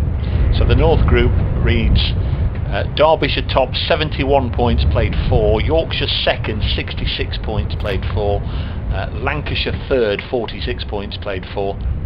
And then obviously Leicestershire and Notts. If this is a draw, Leicestershire will stay 4th, Nottinghamshire 5th, and Durham at the bottom. It's filling in a bit, Dave. Yeah, well, the forecast did say dry between 4 and 5. I'll make it tea time. I'll make it 20 to 4 on all the devices, but the scoreboard actually does say 3:39, to be fair. Here's Patel then, it will be the final over of the session. Swindells has again gone for a bit of a mow on the leg side and got a scruffy single. In fact, it's a leg by, that's how scruffy it was. Didn't get any bat on it at all. So he remains on 35, and George Rhodes has been entrusted with the task of doing what he's done for a couple of hours so far, and that's just blocking a crucial over. Samit Patel, a trim-looking Samit Patel this season, almost blown out of his stride. Oh, he's had 2 goes at it. Samit turns for the 3rd time. He's only coming in off 4 paces, and he's been blown over twice. In comes Patel and bowls short of a length. Rhodes chops it away for a single out to Tom Barber. That will take the lead. What does that say? Is that 84? 84. Yeah. 205 for 4. Isn't it Cook raining? Saying, yeah, let's go. So we've not quite finished this Patel over, and they're going off for tea at 205 for 4. The 1 wicket to go down since play started today. Colin, Ackermann, LBW, Trigo for 65. Rhodes began the day on 4. He's made his way to 12. An attractive 35 from Swindells. We've still got, get the old binoculars to help in the bottom corner, 32.4 overs remaining, with Leicestershire leading by 84. Very difficult to see how anything can be manufactured now. with regards to Nottinghamshire just being able to get these 6 wickets and knock off a victory chase, as we've suspected for quite some time. I think this one will be condemned to the record books with a big D alongside it. But I made the point when you were away that the players, and indeed the umpires and the club, can't be accused of not showing willing. No. They've done their best to get some cricket, and we've had a good few overs this afternoon. Exactly. Entertaining or otherwise. Nobody in the ground. That's your decision. Nobody in the ground. I'm all for it as well. It is a form of entertainment, and when people have paid good money to come in and watch, you do want to see them make every effort to get the game on. But it just shows when people aren't here, even though we've got huge numbers of stream followers watching. But even when folks haven't paid to come into the ground, it is good to see that the umpires, the ground staff obviously have done their stuff, but both sides very keen to play as well. Leicestershire 205 for 4. We didn't quite finish that Patel over, so that will be to be continued, as they say, assuming that we can restart in 20 minutes. But the forecast is, well, it's probably wrong, but it does say it'll be okay between 4 and 5. So we will be back with you here at the Fisher County Ground in about 15 minutes or so's time for the denouement of this game, one way or another. Will it be exciting, or will it just be a case of Leicestershire playing out for the draw? That looks the most likely at the moment, but we'll find out eftsoons.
Welcome back to the Fisher County Ground, Grace Road in Leicester, for the third and final session on this final day of the Bob Willis Trophy first class match between Leicestershire and Nottinghamshire. Leicestershire about to resume their second innings on 205 for 4, a lead of 84 with 32.4 overs at most remaining to be bowled in the match.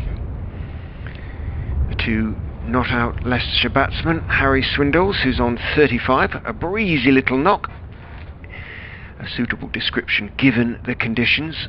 Ferociously strong winds out there. Storm Francis is still with us, but it is at the moment dry, if a little grey and dark.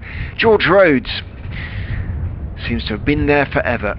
He was in there last night and he's still in there now. He's on just 12, but he's made it from 90 deliveries, and he has frustrated the Nottinghamshire bowlers as they press for what is now perhaps an unlikely victory. BBC Radio Leicester and BBC Radio Nottingham bringing you the ball-by-ball commentary. Richard Ray and Dave Bracegirdle. Samit Patel will open the bowling, or continue, sorry, I should say the bowling, because he'd only bowled 2 balls of his 16th over when we had a little burst of rain, which with just 4 balls remaining before the scheduled tea time prompted the umpires to take the players off. But it continues to be almost blowing the players over out there. No bails are being used at the moment. George Rhodes has come out now, so we are ready to go. There are 2 short legs in position as Patel goes in and bowls 2 Swindells very full on middle and leg stumps, just pushed calmly by Swindells, almost on the full out towards mid-wicket, where it's picked up by Clark, and there is no run. Patel in again, bowls, drops a little bit short, and he goes for a huge pull on the back foot. Swindells, he doesn't get anything on it. Down the leg side it thumps into the pads, and Hasim Hamid, who's the squarer of the 2 short legs, was very much taking evasive action there and will have been relieved not to have been hit by that one. In goes Patel and bowls much straighter on middle stump, just pushed back to him by Swindells, who probably could sniff a maiden first class half century here. Hasn't got one as yet. In goes Patel, bowls to him. He goes forward on off stump this time, pushes the ball out into the offside, and there is no run. 11 first class matches Harry Swindells has played, 303 runs, with a best coming into this match of 41 not out. So could be a little landmark for him in the game, but a little bit of work to do yet. Tom Barber, who was bowling before the break, will continue bowling after the break. There are only 3 overs now until the new ball, which one feels might be Nottinghamshire's sort of final throw of the dice, if you like, in terms of forcing victory. 84 the lead, 32 overs remain to be bowled. Lose 2 for the change of innings, and even if all 6 overs were to fall immediately, we're up to around about 3 and over. Very gettable that, of course, but it will quickly grow in terms of run rate. Barber then in to Rhodes, who's in the air as he pushes that one from outside off stump. He's got it through the cover zone. It's going to run away for 4. Curious shot. He reached out for one very wide of off stump and sort of almost lofted it over the covers. There is the man at backward point and wide mid-off stroke extra cover. Went between them and over them, of course, and ran away to the cover boundary for 4. Not the most convincing of shots, but it was effective enough. Rhodes moves on to 16, 209 for 4, the lead 88. Barber's got a leg slip in, who's Clark, and a short leg. He comes in and bowls to Rhodes. That's much straighter on midland leg and played back to the left armour, who picks it up in his left hand and then tosses it to Samit Patel, who's at mid-on, to do No, it's not. It's Stephen Mullaney, I beg your pardon, they're of roughly the same shape, he whispers. Size and shape, not tall men. And, solidly built. Here comes an update for BBC Radio Leicester. Players have just come out after tea, a potential 32 overs still to be bowled, and Leicestershire still have 6 second innings wickets in hand. Harry Swindells has played a bright and breezy, suitable name for the conditions as well. He's made a bright and breezy 35 off 59 balls. George Rhodes has 16 off 93. The Foxes have moved on to 209 for 4, which means they lead by 88 now, with 31.5 overs potentially remaining to be bowled. With you online and on the stream as Barber turns. One delivery was pushed out into the offside by Rhodes. No run resulted. In he comes, bowls again to Rhodes, outside off stump, jabs at it, and it goes straight through Moores for 4 byes. Well, it bounced before Moores. He didn't get anything on it, Rhodes, and he was falling away to his left as he tried to field it or gather it. Wasn't able to do so, and another 4 byes. Quite a few byes in this innings. Not easy for the wicket keepers at the moment, obviously, but he'll be nonetheless disappointed, I'm sure, about that. Tom Moores, 213 for 4, takes the lead on to 92. Barber is in past umpire Adnan and bowls very straight onto middle stump. Puff of dust from the feet of George Rhodes as he goes back and plays it firmly back down the wicket to Tom Barber, and there is no run. 2 balls, 1 ball left to go in the Barber over. Fairly quiet out there. It's quite difficult to hear what's going on anyway because of the wind, but I think Nottinghamshire are pretty accepting now as Barber goes in and bowls a bouncer that again Moores has to take on the half volley. This time he successfully does so. It rather looped through. End of Barber's over. He's a little bit cross with himself. 19 overs he's bowled, none for 39. The Leicestershire groundsman is running on for Y1 wonders. He's not carrying anything. Let's have a look. See, is he maybe he's going to give umpire Nick Cook the heavy bails, perhaps the very heavy. But are they going to try again with the bails? It is still blowing a hoolie out there. The super heavy bails. Just have a look with the binoculars, see what he's up to. Yeah, that's what he's got. Popping the bails on. Maybe he feels it's just lessening a bit, but it's hard to tell. It's not ideal for the umpires, is it? He's scurrying about. He is. Doing a little dance almost as he does so. Time running out for Notts. 31 overs only remain in the contest. They need something to happen, but this is the 89th over, so they might get a little dart with the second new ball and see if they can manufacture something there as Swindells pushes this one away for another run. 36 he's on the lead. 93. Surely there's only one result going to be happening here at the Fisher County ground. Thought that, I think, since arriving shortly after 9 o'clock, Richard and I, this morning. This one's clipped away on the leg side, and there'll be another run to Rhodes.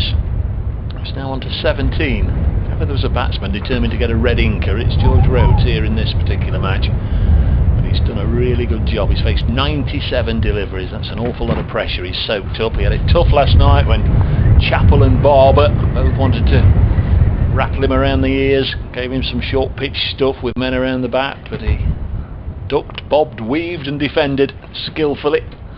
Another run here to Swindells, who's been very light on his feet, as most wicket keepers are, and clips it away on the leg side nicely for a couple more. Lead up to 96. I like to see a young batsman not afraid to use his feet, anchored in the crease. As you say, there's not much of him. Look what he weighs. It isn't much more than 10 stone. Slater in close on the offside, Hamid on the leg side, Mullaney at slip. There's Patel bowls. This one is an LBW appeal. They're asking Nick Cook. We can see his left hand this time, Nick Cook, because he's got it behind his back. Mullaney shies at the non-striker's end, doesn't hit, and the end result of all that is a leg bye. But it's going down leg side, wasn't it? It was. Cook indicates as much. I think. Yeah, it's a throaty roar from Samet, but the umpire not interested. 218 for 4. The lead is 97.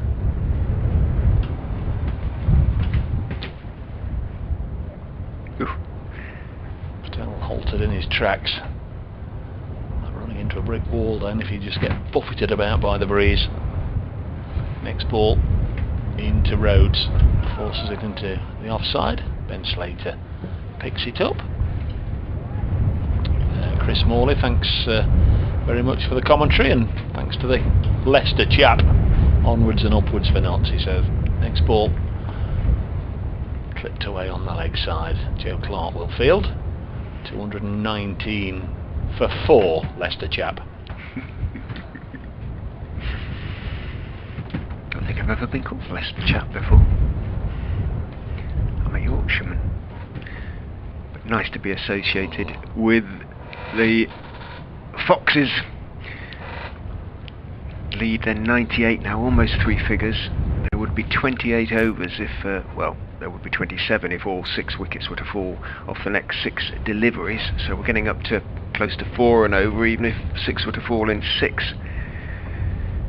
An unlikely prospect on what is still a pretty good wicket. However, one more over and it's new ball time, or new ball availability anyway, and I'm sure that Stephen Mullaney and Notts will have, as you said, Dave, have a dart with it, have 5 or 6 overs and just see if they can get in amongst the Leicestershire middle order. Oh, the camera from Samet's, we've got somebody on it. Dave Palmer says the camera from Samet's end looks as if it's taken a liking for plane spotting. I presume from that it's pointing up in the air, but there is an operative Jack right by is it. trying to get it sorted out. Bouncer from Barber goes down the leg side and just ducks underneath it. They're onto George it, Rhodes, mate. They're onto it. And taken by Moores, and there's no run. Blew over, didn't it? He's getting a guidance, but if he looks at us, Jack looks at us, we can tell him because we've got it. We've got it. It's good now. It's good now. He's not glancing right. But hopefully you can see clearly what is going on now as Barber is in and bowls round the wicket, full toss, driven away for 4. Didn't get that one quite right. Tom Barber and George Rhodes has been there long enough. That was his 101st delivery, I beg your pardon, and he saw it all the way, punched it away through the offside for 4. 223 for 4 then. The lead now is into 3 figures, 102. Barber staying round the wicket though. He was guided from afar as to a little bit up, a little bit down, a little bit left, yeah. As unchanged field as he comes in and bowls to Rhodes. That one is on towards middle and leg, and Rhodes carefully, everything behind it, pushes it out towards the Notts skipper Stephen Mullaney, who's at a shortish mid-wicket. This time there is no run. Just perhaps indications that the more ferocious winds are beginning just to die back a little bit. It has got a fraction quieter. There's still gusts around, but just beginning to feel as though the worst might be over. Could be the eye of the storm. Could be more coming. As Barber is in and bowls to Rhodes, slightly short of a length up towards the waist, but Rhodes on top of the ball, just defends it down the pitch on the onside. Hamid moves across the field and there's no run. Past the 100 deliveries faced now, George Rhodes. Tremendous powers of concentration. He will play in the T20s, I would imagine. George Rhodes, he's quite a shot maker on his day. This hasn't been his day in that respect. In he goes, Barber and bowls. Back foot defensive shot again from Rhodes, this time out on the offside, picked up by Slater, and there is no run. But it's been his day in another respect. Yeah, you need more than one fiddle to your bow, as they say.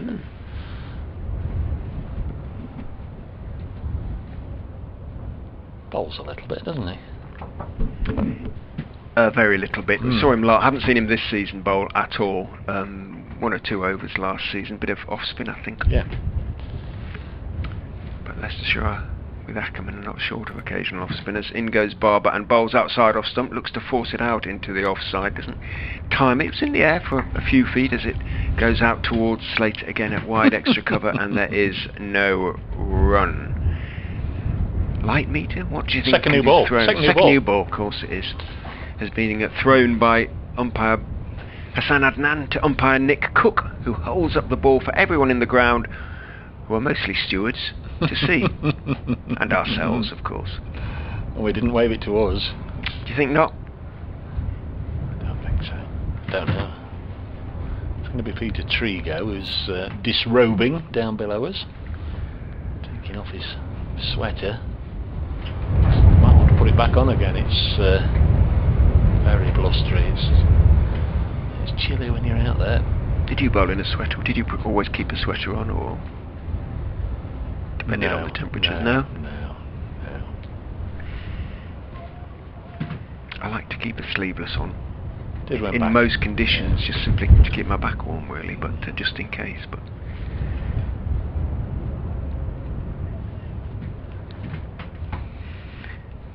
didn't do enough stretching as a youth, clearly. Well, it's an important part of the game. So Trigo with the second new ball, armed with a slip cordon of 3, and he's coming off 5 paces. Here he comes up to the wicket and bowls wide of the off stump, slammed away into the advertising boards, away to our left for 4 runs over the rope now, and a public school not too far away. I think Chris Reed went there after leaving Notts. There's the advertising board that brings it to a halt. The academy programme is based there, or part of it. The Leicestershire academy programme based at Uppingham. Bit of news from the ECB I'll pass on to you after this ball. It's Trigo once more in. Balls down the leg side, pulled away for 4 more. Second new ball's gone 4-4. But when Leicestershire took it in the Notts innings, it immediately brought a wicket for Tom Taylor. It's been a different challenge here for Trigo. First class best for Harry Swindells. Well battered young man. He's on to 46, so hope he gets 4 more. The England women's series against the West Indies in September, T20 games, 5 of them, are going to be shown live on the BBC. Hurrah! It's one of them on the BBC. I'm not sure all of them are, as I read it, but just scanned it during lunch. This one's clipped during tea. This one's clipped away on the leg side. Couple to Swindells, who's on to 48. The lead is 112 now, and the second new ball hasn't brought the desired rewards for Nottinghamshire. You read your emails properly. I just look at the headline, which was England women to feature live on the BBC as West Indies series confirmed. Here's the next delivery. Trigo bowls, and again glanced fine, and that's going to be 4 more, and that's a half century for Harry Swindells. Batted very, very nicely indeed, but he's made the most of this over. 4-4, 2-4 to go to his first class 50. He's played nicely, Rich, hasn't he? He has, and it's just eased any nerves, because when Ackermann was out, Leicestershire were only 29 ahead, and that was the main batsman out, and they could really have wobbled at that stage, but he took the initiative. 66 balls, 14 in this over, 3 fours in this over. Oh, that was an invitation to slam it away for another one, but he missed out. Rach says the effects microphone is reminding me how much I've missed our Welbeck fixture this year. Blowy, blowing a hoolie. You've had a cold one at Welbeck with me 3 or 4 years ago. Goodness me, that was a freezing day. And at the other side of the ground, with their backs to the wind, they were shirtless. Indeed. Here's Trigo, expensive over, bowls and past the outside edge. So an over that went 4-4, 2-4. The 5th ball was a dot, but it should have been cut away for another 4. It was short and wide, and then the final ball was a decent delivery. 237 for 4. The lead is 116. Notts have taken the second new ball, and there are only 28 overs remaining. 8 fours to Harry Swindells. You heard the little cheer. Hopefully, you heard the cheer in the effects mic above the wind from the Leicestershire changing area, which is over in the meet. Little landmark for Harry Swindells. Whatever happens, he will remember this game. It's really filling in again over to the southwest. It's getting quite dark as well. And I wouldn't be surprised if there's some rain yet to come. So it said England women to feature live on the BBC, and it says much the same for the first few paragraphs. But then, as you say, it starts to list the games, and it's going to be simulcast, the third one, with Sky Sports on the BBC. So yes, you're right, they're all going to be on Sky Sports, but the third one on the BBC as well. They've done the ECB proud, actually, West Indies, both the men and the women. They have, you're right there. In goes Chappell and bowls very straight to George Rhodes, an appeal for leg before. It seemed back in a bit too high, says umpire Hassan Adnan. Well, we'll have I've given that one. Let's have a look at that. I've given that one. Don't always, but I gave that one. He's tall, Chappell. He's been getting some good bounce, and perhaps that was in the back of Hassan Adnan's mind. But that was his gesture, wasn't it? A height thing. But you're right, it was umpire's call, I suspect. Umpire's call, which it always is in county cricket. They're off for rain, Northants Glamorgan. Northants will be frustrated, 126 for 1, needing only 63 more. Should be getting on with it. Chappell is in again to Rhodes, who's beaten on the back foot. That did too much that time. Chappell turned with his hand raised, but he knew straight away, and even the slips didn't really go up for that one. But the new ball doing a little bit for Chappell, and here comes the rain, and the players are marching off, or in the case of Rhodes, jogging off. And it is raining quite hard, actually, all of a sudden. So the only game where there's play, Surrey 126 for 7. So they need 66 runs. Kent need 3 wickets. That might be it. I think, they're all touching elbows. Look out there, Rich. This has been called off. They've decided that is it. Everybody, look there, they're congratulating the Leicestershire batsmen there, George Rhodes and Harry Swindells. Nice to see, on come the covers, but this game is going to be consigned to the record books. Now, Swindells 52 not out, Rhodes 22 not out. Peter Trigo 2 for 63, the leading wicket taker for Notts in that Leicestershire second innings. But Swindells with a half century, and also Ackermann earlier out for 65, and Sam Evans yesterday for 48 have done just enough, or done more than enough, to get the draw for Leicestershire, who were leading by 116 when they decided to call it off at 20 past 4. Well, I make it we had 5 overs in the evening session, so a total of 22.2 overs have been bowled today, and the players did their very best, and the umpires and the ground staff. Well done, the ground staff. They worked very, very hard, helped by the stewards, of course, but the ground staff did brilliantly just to get us any cricket at all today. Thank you so much for your company over the last 4 days. We've had some pretty good cricket by and large, but in the end, the weather just defeated us. We will be back on BBC Radio Leicester on Thursday for the first of the T20 games. And Notts the same. I'm in the evening, Thursday evening, at Headingley for the first one. Headingley on Thursday, Durham away Saturday, and then Yorkshire at Trent Bridge next Monday are the first 3 games for Notts. And Derbyshire are our hosts here at the Fisher County Ground, in theory, on Thursday. So hopefully you'll be able to join us then, with myself and Dave Fletcher, of course, at BBC Radio Derby. But for now, from the Fisher County Ground, from BBC Radio Leicester and from BBC Radio Nottingham, it's a very good afternoon.